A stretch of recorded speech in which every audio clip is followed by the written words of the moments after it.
So, something arrived early.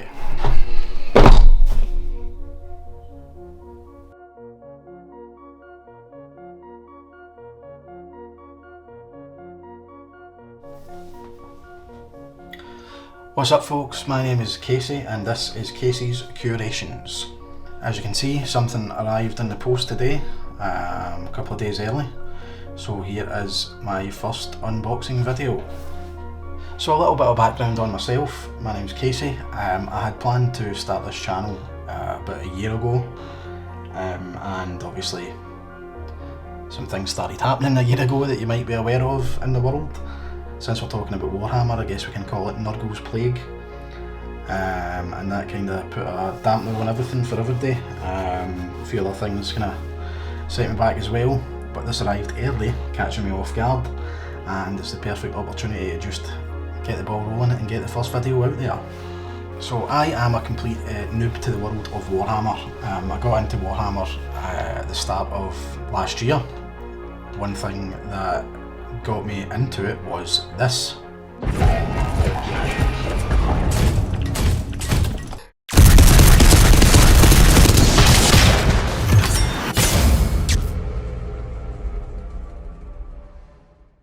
So after I saw Astartes, I was pretty much blown away by Warhammer. Big giant space marines running about, shooting shit up. What's not to like? And mostly I just got into the hobby side of things, building, painting, stuff like that. As you can tell by my accent, I grew up in the UK. One of the first introductions to Warhammer for me was when I was a kid. It was Hero Quest and Space Crusade. After seeing Astartes, I immediately started watching videos on YouTube about Warhammer, trying to see where to get started.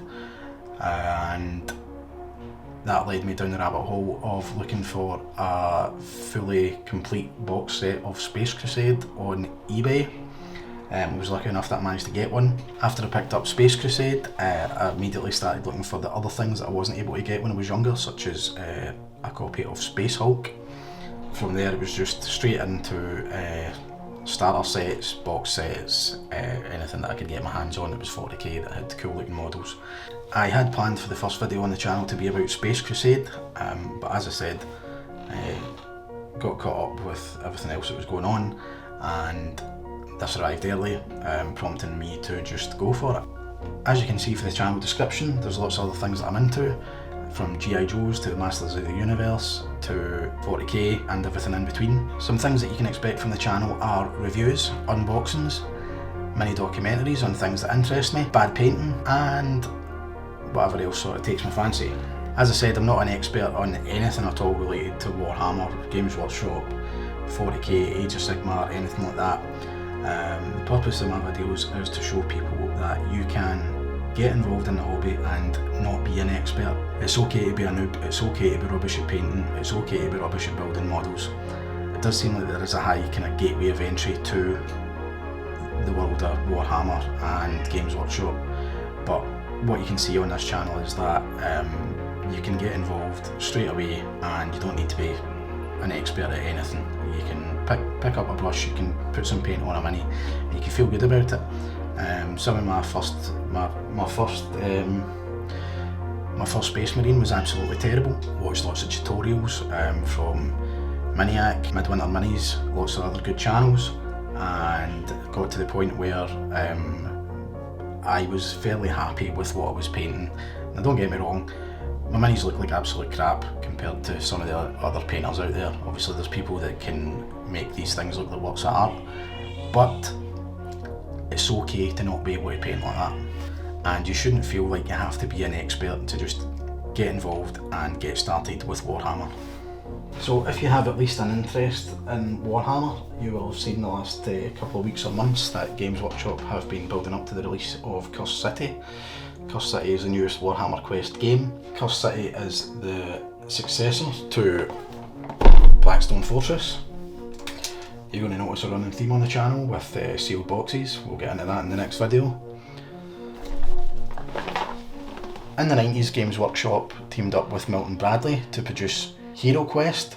They then followed that up with Space Crusade. Then they moved on to Advanced Hero Quest and Warhammer Quest. The games with Milton Bradley were an attempt by Games Workshop to move into the mainstream, and they certainly succeeded. Most kids in the 90s that I knew had either Hero Quest or Space Crusade or both, and these were the days where you didn't have sprue clippers, you had everyone pushing the models off the sprues, often ending up with broken swords, axes, guns, you name it. In producing the more mainstream games, Games Workshop hoped that they could hook you young and get you involved in one of their other games, such as Warhammer 40,000 or Warhammer Fantasy. And for lots of kids this worked.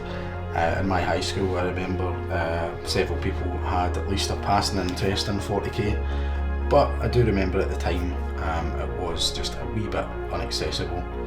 So let's get on with the unboxing. Obviously I can only do this once, so here we go.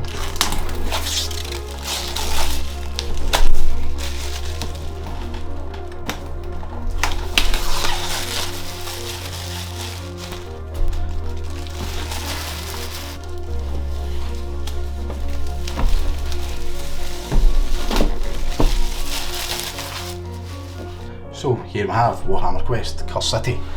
Some nice artwork on the front. Guessing that's the big bad guy, some of the heroes across the front. Slightly reminiscent of Blackstone Fortress. I'll just bring that back for a wee second. But I do think that the Blackstone Fortress artwork is just a wee bit better, obviously a bit more detailed, but I guess this is the look that they're going for with Curse City. So there we are. So in the box you have your 40-page rulebook, your 56-page quest book, 16-page War Scrolls booklet, 22 double-sided board tiles, 138 cards, 180 tokens, counters and markers, 28 dice, 1 Ulfenkarn in Peril envelope, and also your 60 Citadel miniatures, 8 heroes, 1 Radikar the Wolf, 1 Watch Captain Halgrim, 1 Torgelius the Chamberlain, 1 Gorslav the Gravekeeper, 2 Korsargi Night Guard, 2 Vikros Bloodborne, 1 Vargiscar, I'm guessing that's my favourite guy, the big guy here, 10 Deadwalker Zombies, 10 Ulfenwatch, 6 Corpse Rats models and 6 Bat Swarms, 4 Mystery Objects, 2 Gravestones, 2 Dire Goyles and 2 Gnawbone Strays. Yes, that was one take. So, Radikar the Wolf, Torgelius the Chamberlain, Gorslav the Gravekeeper, Virkos Bloodborne, the Deadwalker Zombies, the Ulfenwatch, and on to the heroes. We've got Imelda Braskov, which looks like a knight, Jelson Darek, the token vampire hunter, Dagnai Holdenstock, he looks like a steampunk dwarf, cool elf archer, dueling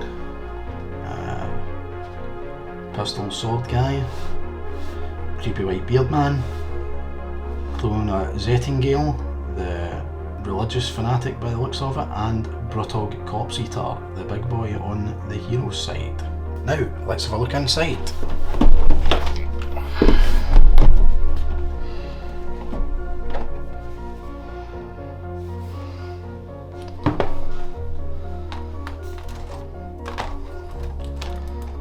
There we go, so we've got 1, 2, 3, 4, 5, 6 sprues.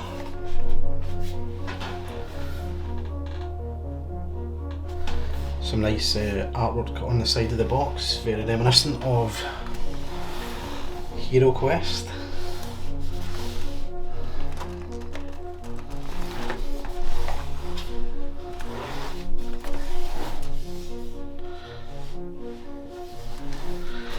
And an image of my favourite miniature from the box there on the side. And on the sprues we have, I'm guessing this is the heroes. So the hero characters, there's creepy beard guys, big long beard.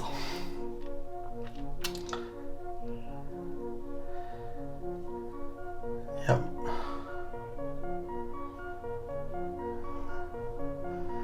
lovely details on here.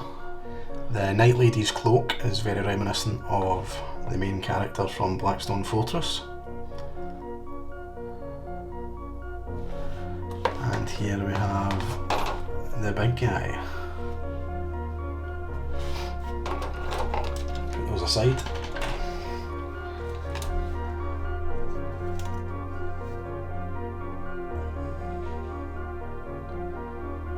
The main bad guy on his own sprue.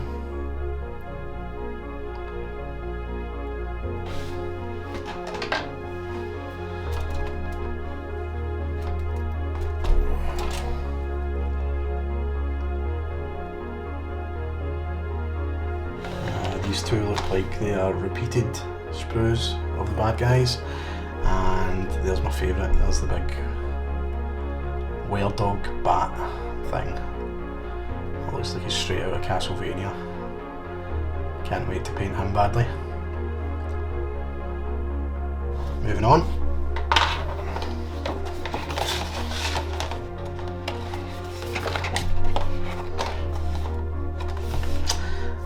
Rather disappointing piece of artwork, although the pieces of artwork that they usually put in the boxes I find tend to just get bashed up with the miniatures, as you can see here. So no real point in sticking anything too nice on those, I feel. And here we go. So you've got your rulebook. Get the old sprue cutters out.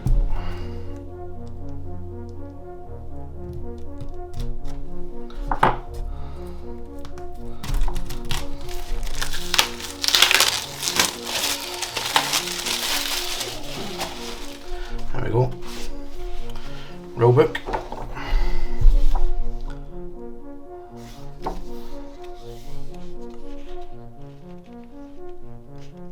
Aside from loving the miniatures, I tend to find the games to be quite complex, and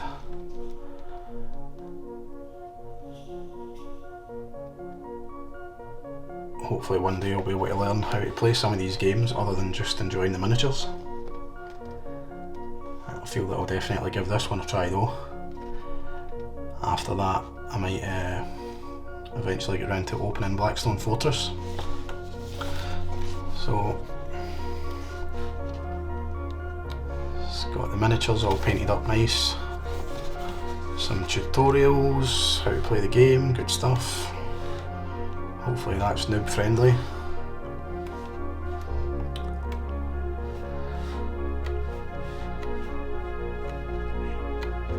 And there we go, rulebook.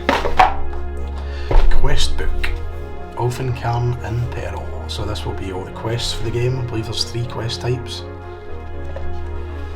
You'll find all of these in the book. Some information on the main bad guys. Information on the heroes. Yep, Caradron, that's what I was looking for, instead of Steampunk Dwarf fella. Creepy weird guy.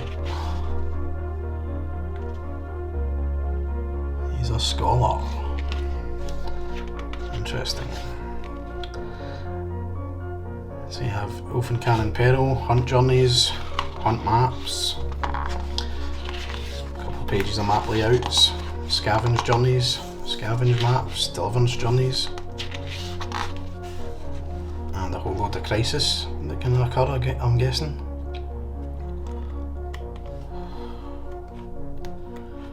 Maps look nice and big. Awesome. We have the envelope that you do not open until the final assault decapitation journey has been completed. There you are. Two-headed wolf, or 2 wolves, on top of a falcon, or an eagle. Who can tell? We have war scrolls. I'm guessing that these are the rules for the characters if you want to use them in Age of Sigmar. Yep, that's definitely what this looks like. maybe I'm not such a noob after all. And there's the artwork that should probably have been on the insert.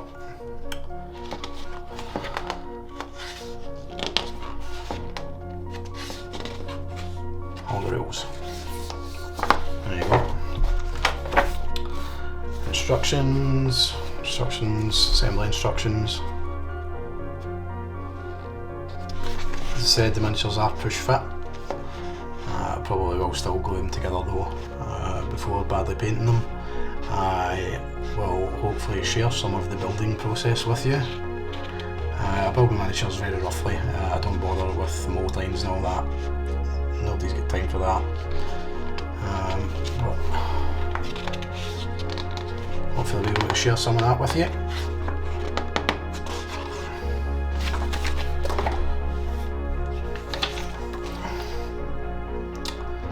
A wee errata. Guess they got the instructions for the steampunk dwarf wrong and had to reprint them. Magic. Novels.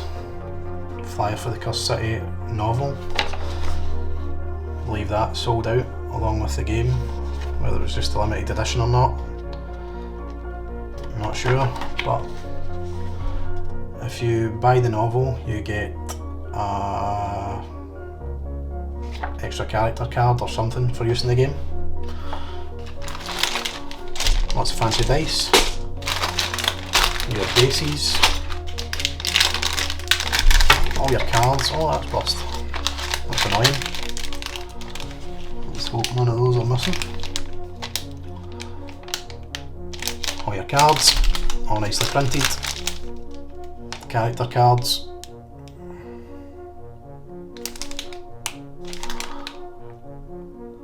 Okay, looks pretty cool painted up. Well, I bet mine won't look anywhere near that good, but hey ho. And last but not least, we have the board tiles. Something that Games Workshop always do an excellent job of. Tokens on the other side. Oh, game board pieces.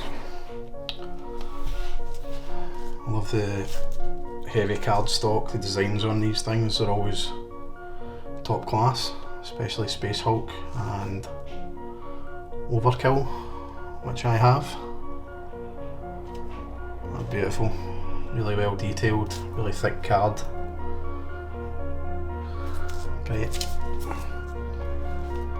Can't wait to set the board up and attempt to play the game badly. Here you have envelopes and guess plastic bags. I'm guessing these are for saving your game, much the way that you had with Blackstone Fortress. And there you are. So that is a Warhammer Cursed City unboxing from the perspective of an absolute Warhammer noob. Hope you guys enjoyed the video. If you did, like, subscribe, comment, all that stuff.